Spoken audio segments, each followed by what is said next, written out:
यो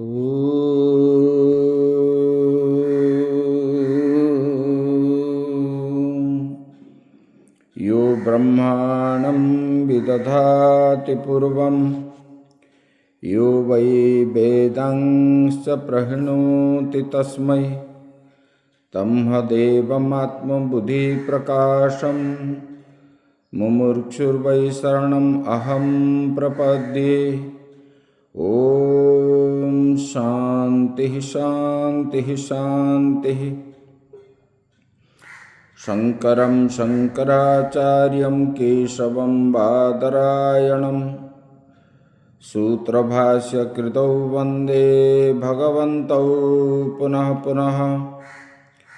ईश्वरो गुरुरात्मेति मूर्तिभेदविभागिने व्योमवद्व्याप्तदेहाय दक्षिणामूर्तये नमः। गुरुर्ब्रह्मा गुरुर्विष्णु गुरुर्देवो महेश्वरः गुरुः साक्षात् परं ब्रह्म तस्मै श्रीगुरवे नमः। वसुदेवसुतं देवं कंसचाणूरमर्दनं देवकी परमानन्दं कृष्णं वन्दे जगद्गुरुं कृष्णं वन्दे जगद्गुरुं। परम ब्रह्म परमात्मा के चरणों में नमन करते हुए मंचस्थ महात्माओं के श्री चरणों में सत सत नमन। आत्मस्वरूप भगवत प्रेमी भक्तवृंद भक्तिमयी माताएं, कल हम विचार कर रहे थे जिनके पापादि दोष नष्ट हो गए, जिनका संशय क्षीण हो गए, जो जितेंद्रिय है, जो सब भूतों के हित में अर्थात अनुकूल आचरण में रत है, अहिंसक है, बोले कि ऐसे सन्यासी ब्रह्म निर्वाण को मतलब मोक्ष को प्राप्त होते हैं। और क्या बोले कि उन्होंने काम क्रोध वियुक्तानाम यतिनाम यतचेतसाम, ये काम और क्रोध ये दोनों दोषों से रहित हो चुके हैं, जिन्होंने अंतःकरण को अपने बस में कर लिया और जिन्होंने आत्मा को जान लिया, ऐसे आत्मज्ञानी सम्यकदर्शी सन्यासी को दोनों ओर से जीवित रहते हुए भी और मरने के पश्चात दोनों अवस्था में वो मोक्ष को प्राप्त होते हैं। यहाँ पर शायद शंका होगा, उसमें वो बता रहे हैं स्वयं सम्यक दर्शन निष्ठा नाम सन्यासी नाम सद्यो मुक्ति उक्ता कर्मयोग च ईश्वरार्पित सर्वभावेन ईश्वरे ब्रह्मणि आधाय क्रियमाणः सत्वशुद्धि ज्ञान प्राप्ति सर्वकर्म संन्यास क्रमेण मुख्याय इति। बोले कि सम्यक दर्शन निष्ठायाम सन्यासी नाम सद्यो मुक्ति बता रहे हैं। बोले कि यथार्थ ज्ञान में निष्ठा वाले सन्यासी के लिए सद्यो मुक्ति बतलाई गई है, मतलब तुरंत ही मुक्ति तुरंत ही होने वाली है सब प्रकार के। बोले कि वो जो क्या है, बोले कि जो कर्म करता है ईश्वरार्पित सर्वभावेन ईश्वरे ब्रह्मणि आधाय क्रियमाणः, बोले कि सब ईश्वरार्पित भाव से पूर्ण ब्रह्म परमात्मा में सब कर्मों का त्याग करके किया हुआ कर्मयोग भी अंतःकरण की शुद्धि ज्ञान प्राप्ति और सर्वकर्म संन्यास के क्रम से मुख्यदायक है।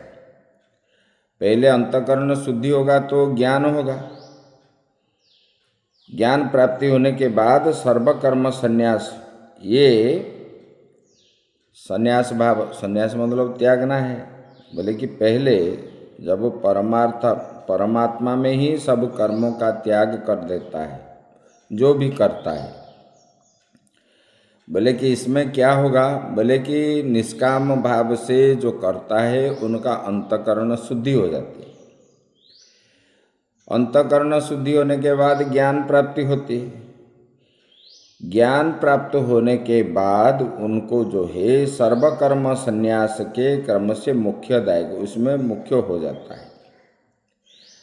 और यह बात भगवान ने पद पद पर कही है और आगे भी कहेंगे। क्या? अथ इदानीं ध्यान योगम सम्यक दर्शनस्य अंतरंग विस्तरेण वक्ष्यामि इति तस्य सूत्रस्थानीयान श्लोकान।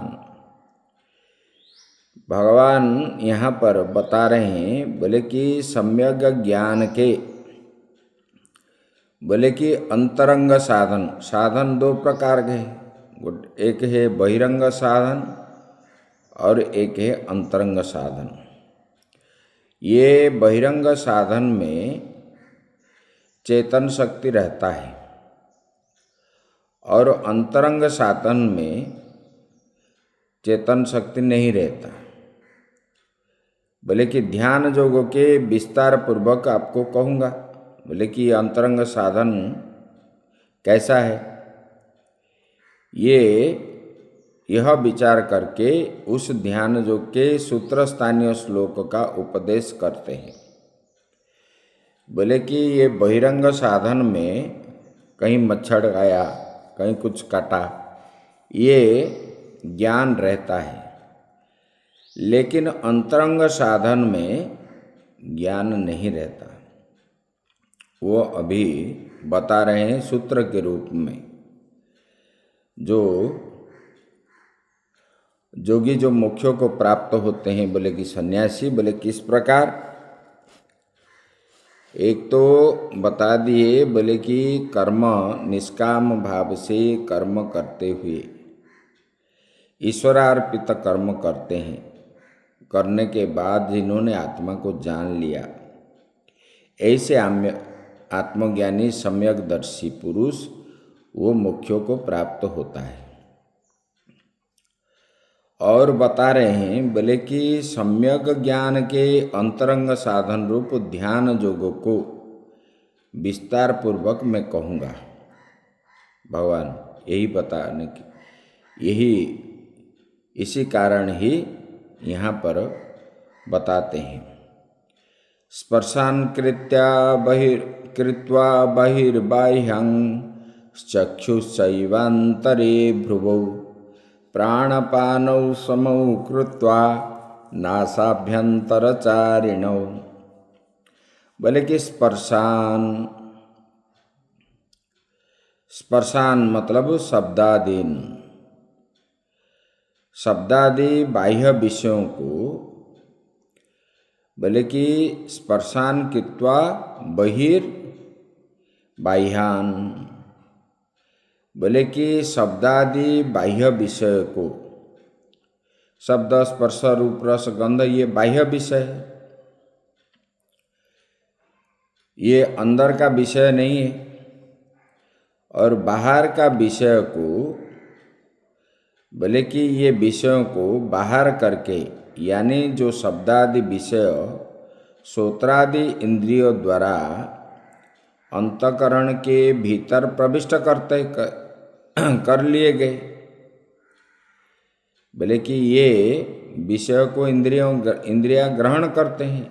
ये विषय जो है बाहर रहने वाला है और इसको इंद्रियों के द्वारा ये अंदर प्रविष्ट करते हैं। बोले कि उसका चिंतन न करना ही बाह्य विषयों को निकाल बाहर करना। हम जो विषय को ग्रहण करते हैं कैसे? बोले कि इंद्रियों के द्वारा। तो विषय जो है बाहर रहता है और विषयों को इंद्रियों के द्वारा हम अंदर लेते हैं, जो चिंतन आदि करते हैं। और उनको न ग्रहण करना मतलब उनको चिंतन ना करना, आने पर भी उसी को अंदर नहीं लेना, ना सोचना, यही है विषयों को निकाल बाहर करना। ये पर है बोले कि इस प्रकार उनको बाहर करके एवं दोनों नेत्र को बोले कि चक्षु शैवांतरे भ्रुवौ, बोले कि चक्षु च एव अंतरे भ्रुवौ, बोले कि इस प्रकार उनको बाहर करके दोनों नेत्र में जो दृष्टि है, बोले कि दोनों नेत्रों को भ्रुकुटी के मध्य स्थान में आज्ञा चक्र में, बोले कि मध्य स्थान में स्थिर करके तथा नासिका के भीतर विचरने वाले प्राण और अपान को समान करके, बोले कि जोगी जो है, बोले कि शब्दादि विषय जो है, ये विषय ये बाहर का है, विषय बाहर का है, बोले कि ये बाहर विषय को ग्रहण कैसे किया जाता है, बोले कि इंद्रियों के द्वारा चिंतन करने पर वो विषय अंदर प्रवेश करता है। तो बोले कि अगर हम चिंतन ना करें, इंद्रिय ग्रहण नहीं करता, इसका मतलब है विषयों को निकालना है। विषयों का असंग शस्त्रेण दृढ़ेन चित्वा जो बता रहे हैं, बोले कि इस प्रकार विषयों के साथ संबंध न रखने पर ही ये होता है। बोले कि इसके बाद बोले कि जोगी क्या करता है, बोले कि दोनों चक्षु के मध्य भाग में आज्ञा चक्र में, बोले कि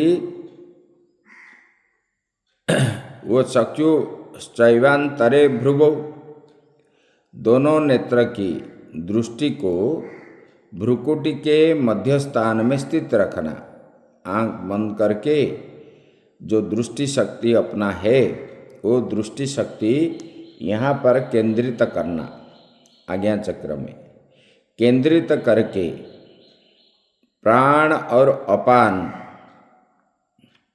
जिसको लेते हैं वो प्राण वायु है, जो छोड़ते हैं वो अपान वायु है, नीचे की ओर जो जाता है। बोले कि ये प्राण और अपान को समान करके समौ कृत्वा, उसके बाद आगे कहते हैं यतेन्द्रिय मनो बुद्धिर मुनिर्मोक्ष परायण विगतेच्छा भय क्रोधो य सदा मुक्त एव सः। यतेन्द्रिय मनोबुद्धि यतानि संयतानि इंद्रियाणि मनोबुद्धि च यस्य स यतेन्द्रिय मनोबुद्धि मननाद। बोले कि जिसके इंद्रिय और मनो और बुद्धि बस में किया हुआ है, अपने बस में ही रहा, मन के बुद्धि के बस में जो मनुष्य नहीं रहता, उनके बस में मन बुद्धि रहता है, मैं ये करूँगा तो वह करता है। मन में आलस्य आ गया तो फिर जो है मन के अधीन हो गया उन्होंने। बोले कि ऐसे इंद्रिय मन बुद्धि को अपने बस में किए हुआ जो पुरुष ईश्वर के स्वरूप का मनन करने से मुनि यानी सन्यासी है। बोले कि यतेन्द्रिय मनोर बुद्धिर मुनिर मोक्ष परायण, बोले कि आगे क्या बोले, बोले कि दृष्टि शक्ति को दोनों चक्षु के मध्य भाग में केंद्रीभूत करके प्राण और अपान वायु को समान करके, बोले कि ऐसे जति जो है यतेंद्रिय मनोबुद्धि, जो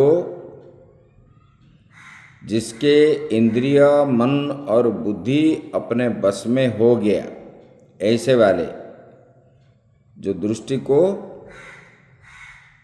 केंद्रीभूत किया, प्राण अपान को समान किया, जिनका इंद्रिय मन बुद्धि जिन्होंने जीत लिया, वो बैठ करके क्या करेगा, बोले कि ईश्वर को मनन करेगा। क्योंकि आंख बंद करके आप बैठोगे तो आप सारे प्रपंच आपके पास आ जाएगा, सब किया हुआ चीज़ आपको याद आएगा।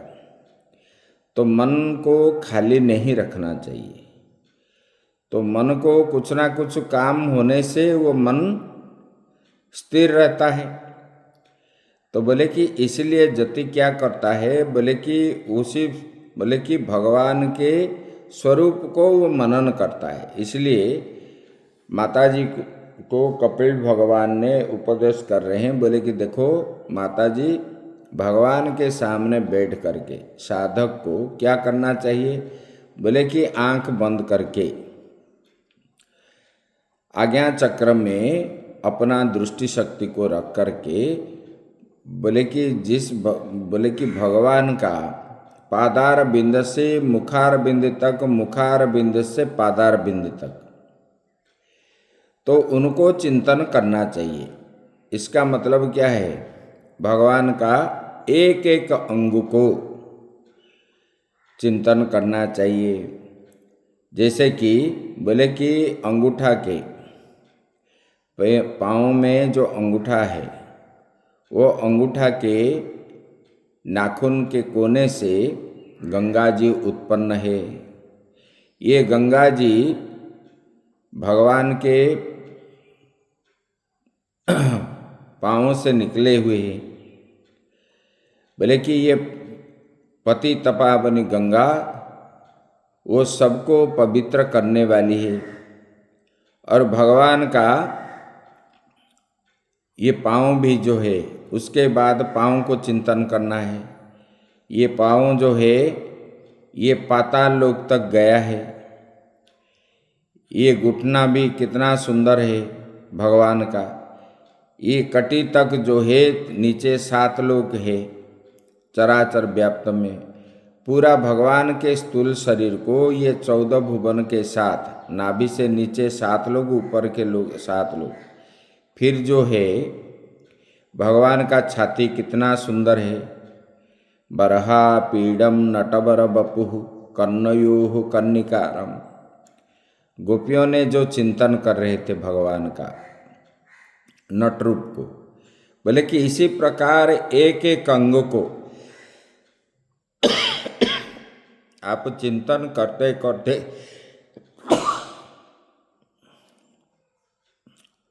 बोले कि ये क्या है,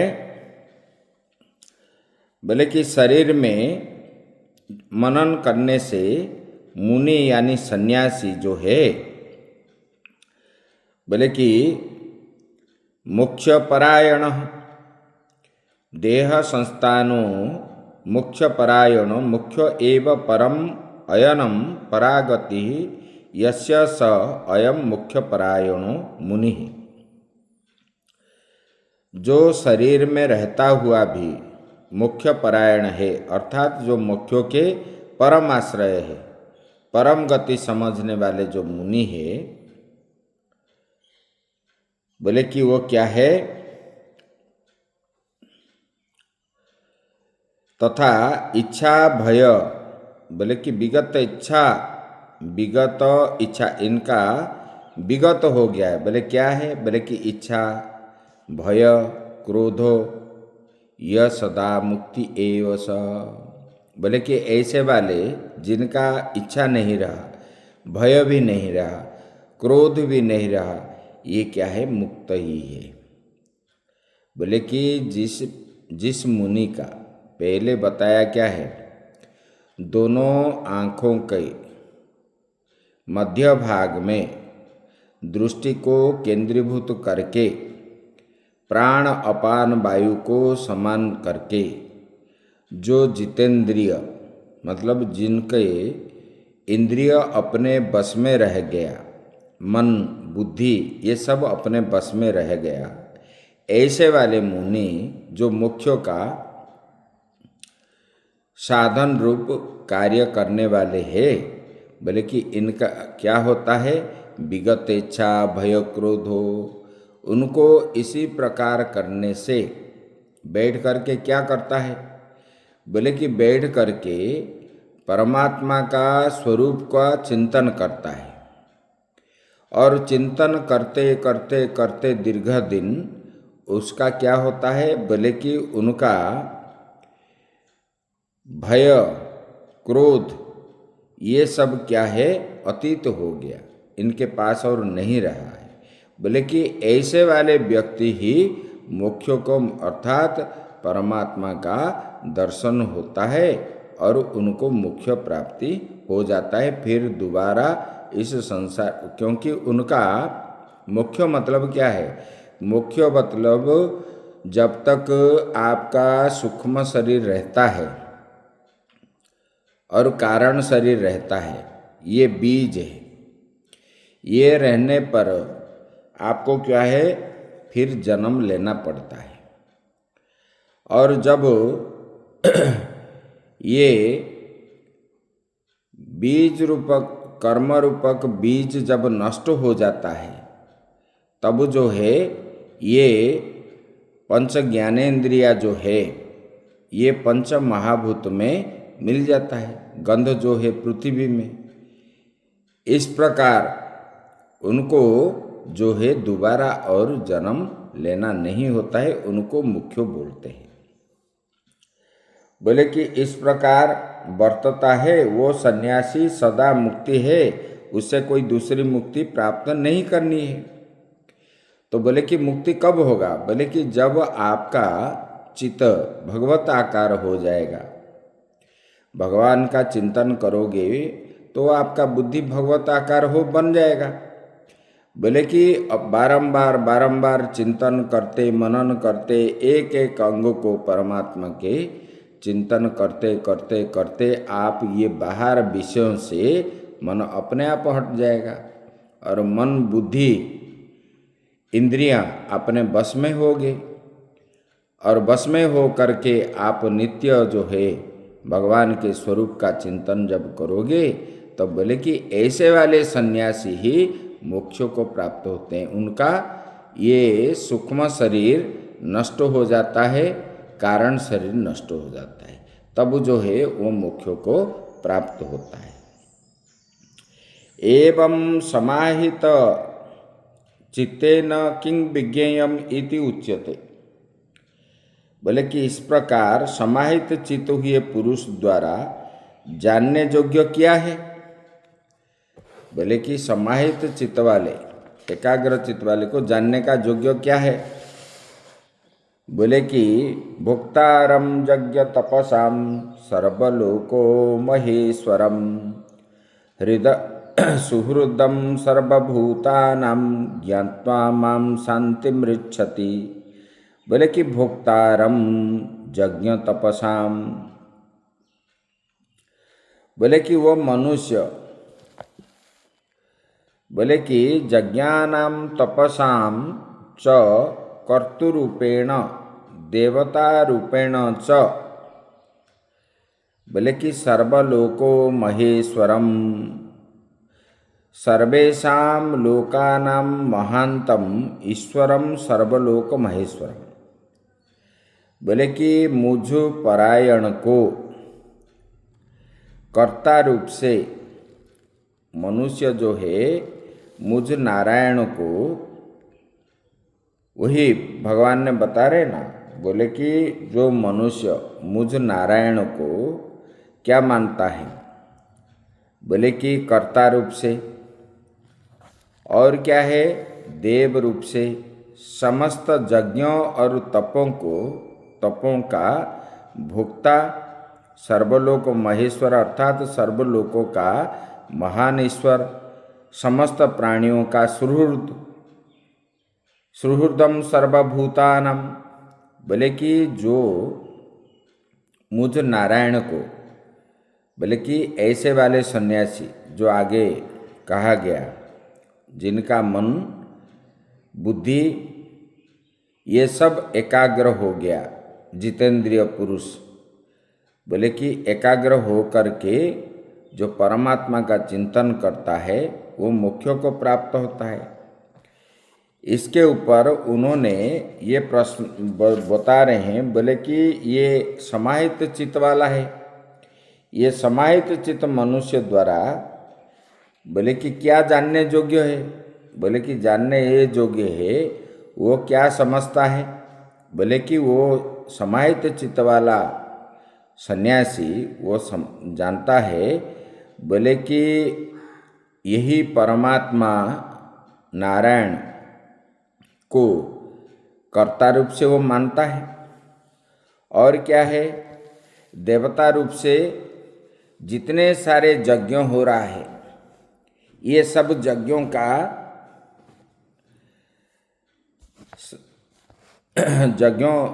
यज्ञ का अधिष्ठाता के रूप में है और तपों का भोक्ता है। हम जो तप कर रहे हैं इसका भोक्ता वही है। और सब लोग जो है, जितने चराचर जीव है, स्तंभ से लेकर के ब्रह्मा तक, इनका ईश्वर है और सब लोगों का महान ईश्वर है। और समस्त प्राणियों के अंदर में सुहृद मतलब अपना ही है, बोले कि सबके अंदर आत्मा के रूप में रहने वाला है। बोले कि जो प्रत्युपकार नहीं चाहता है, जैसे कि कोई किसी का उपकार करने से कुछ चाहता है, मुझे मिले कुछ, मैं इनका ये कर दिया, बोले कि ऐसे नारायण जो भगवान है, परमात्मा है, वो किसी से कुछ चाहने वाले नहीं है, उसका उपकार करने वाले। बोले कि सब भूतों के हृदय में आत्मा के रूप में स्थित है। सर्व सुहृदम सर्वभूतानां ज्ञात्वा मां शांतिं रुच्छति, बोले कि सब भूत के हृदय में आत्मा के रूप में स्थित सब कर्मों के फलों का, और सब कर्म हम जो कर्म कर रहे हैं उसका फल देने वाला स्वामी कौन है, वही परमात्मा ही है। और सब संकल्पों का साक्षी है। जो हम जितना कर्म कर रहे हैं आत्मा के रूप में वो साक्षी बन करके अपने भीतर ही रहते हैं, वो जानते हैं सब। बोले कि जानकर शांति को अर्थात सब संसार से उपरमता को प्राप्ति हो जाता है। बोले कि ऐसे, बोले कि जब वो जो है, बोले कि जब मैं कुछ नहीं करता, वो सन्यासी क्या सोचता है, बोले कि ये तो परमात्मा को ही सब मानता है, बोले कि ये सब यज्ञों का करता है, भोगता है, सब कुछ है। और ये चराचर जो ब्रह्मांड है, ब्रह्मांड का सृष्टिकर्ता, पालन करता, संहार करता वही परमात्मा है। बोले कि सब तपों का जितना तप है, ये तपों का भोक्ता जो है वही परमात्मा है। और सब प्राणियों के अंदर बोले कि रहने वाले आत्मा के रूप में वो है। ऐसा मान करके जो सन्यासी समाहित चित्त हो करके वो परमात्मा का चिंतन करता है, बोले कि वो क्या सोचता है, बोले कि ये फल के स्वामी जो है वही भगवान है, परमात्मा है। और मैं जो यहाँ हूँ, मैं साक्षी के रूप में ये आत्मा को ये किया हुआ कर्म कुछ ना लगता है, वो साक्षी के रूप में देखता है, कोई पुण्य कर रहा है, कोई पाप कर रहा है। और ये पुण्य पाप का फल उनको नहीं मिलता है, ना वो नहीं चाहता है। और उन्होंने साखी के रूप में शांत हो करके बैठा है। बोले कि ऐसे करने पर वो जोगी जो है वो क्या है, उपरमता को प्राप्त हो जाता है, उनको मुख्य प्राप्त होता है। बोले कि जिनका ये चिंतन है परमात्मा ही सब कुछ है, ये परमात्मा ही करता है और वही परमात्मा ही समस्त यज्ञों का मुख्य रूप से करने वाले, यज्ञों में विष्णु हूँ, हर यज्ञ में विष्णु ही है। ये मतलब ये अग्नि शिखा जो है ये विष्णु ही है। इसी प्रकार और बोले कि जितना तप हो रहा है उनका भोक्ता है और सर्वलोकों का महेश्वर है। ये 14 भुवन जो है यह लोक परलोक सबका ईश्वर है और बोले कि महान ईश्वर है। और ये प्राणियों के अंदर सुहृद बन करके सबके अंदर आत्मा के रूप में रहने वाला यही परमात्मा ही है। और ये साखी के रूप में मैं भी जो हूँ, मैं भी आत्मा हूँ, मुझे ये कर्म ये सब कुछ ये मुझ में नहीं लगता, ना पाप भी है ना पुण्य भी है। ऐसा समझने वाले जोगी जब उनको ये ज्ञान हो जाता है तब जो है ये संसार से उपरमता को प्राप्त होता है, ऐसे बता दिए। इसी प्रकार ये संन्यास योग यहाँ पर समाप्त होता है। इति श्री महाभारते शतसहस्रायां संहितायां वैयासिक्यां भीष्मपर्वणि श्रीमद्भगवद्गीतासु उपनिषत्सु ब्रह्म विद्यायां योगशास्त्रे श्री कृष्णार्जुन संवादे कर्म संन्यास योग नाम पंचमोऽध्यायः।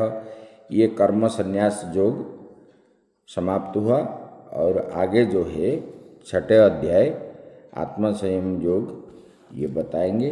इसकी चर्चा हम आगे करेंगे। ओम पूर्णमदः पूर्णमिदं पूर्णात् पूर्णमुदच्यते पूर्णस्य पूर्णमादाय पूर्णमेवावशिष्यते।